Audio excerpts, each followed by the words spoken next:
बिहार के विश्वविद्यालयों से जुड़ी एक बड़ी खबर सामने आई है। पटना हाईकोर्ट ने ललित नारायण मिथिला विश्वविद्यालय यानी LNMU के कुलपति और रजिस्ट्रार के खिलाफ न्यायालय के आदेश की कथित अवहेलना को गंभीरता से लिया है।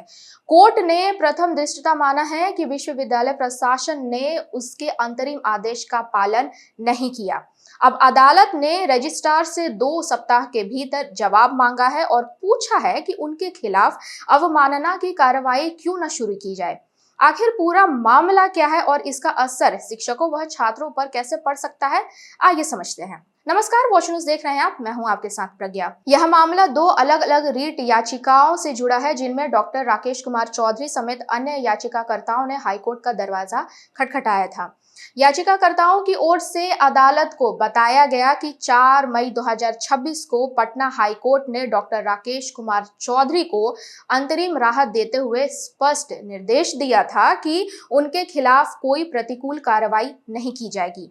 लेकिन आरोप है कि इसके बावजूद LNMU प्रशासन ने 21 जून 2026 को जारी अधिसूचना में उनका नाम नवीनीकृत अतिथि शिक्षकों की सूची से हटा दिया और उनकी जगह दूसरे व्यक्ति को संविदा अतिथि शिक्षक के रूप में शामिल कर लिया। इसके बाद 25 जून को एक और अधिसूचना जारी की गई, जिनमें उनका नाम केवल वेटिंग फॉर पोस्टिंग सूची में डाल दिया गया। याचिकाकर्ताओं का कहना है कि वे लगातार दरभंगा के MLSM कॉलेज में समाजशास्त्र विभाग के अतिथि शिक्षक के रूप में कार्यरत थे। फिर भी अदालत के संरक्षण आदेश के बावजूद उनके साथ यह कार्रवाई की गई।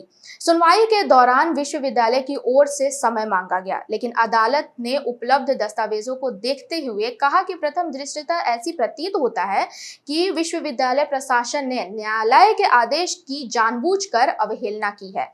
इसी के चलते हाईकोर्ट ने रजिस्ट्रार को कारण बताओ नोटिस जारी करते हुए पूछा है कि उनके खिलाफ अवमानना की कार्रवाई क्यों न शुरू की जाए।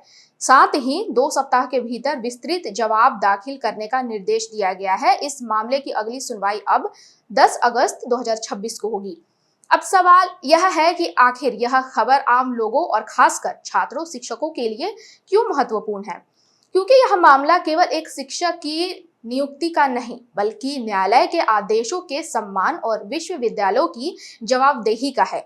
अगर किसी विश्वविद्यालय द्वारा अदालत के स्पष्ट निर्देशों का पालन नहीं किया जाता है, तो इससे शिक्षकों के अधिकार, नियुक्ति प्रक्रिया की पारदर्शिता और पूरे शिक्षा तंत्र पर सवाल खड़े हो सकते हैं।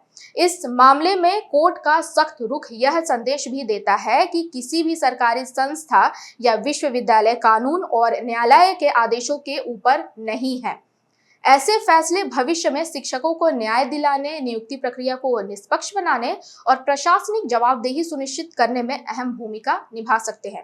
फिलहाल सभी की नजर 10 अगस्त की अगली सुनवाई पर होगी। अब देखना यह होगा कि LNMU प्रशासन अदालत के सामने क्या जवाब देता है और हाईकोर्ट इस मामले में आगे क्या रुख अपनाता है। यदि अदालत अवमानना की कार्रवाई आगे बढ़ाती है, तो इसका असर केवल इस मामले तक सीमित नहीं रहेगा, बल्कि राज्य के अन्य विश्वविद्यालयों के लिए भी यह एक महत्वपूर्ण कानूनी संदेश साबित हो सकता है। हम आपको अपडेट्स देते रहेंगे, बने रहें वॉच न्यूज के साथ।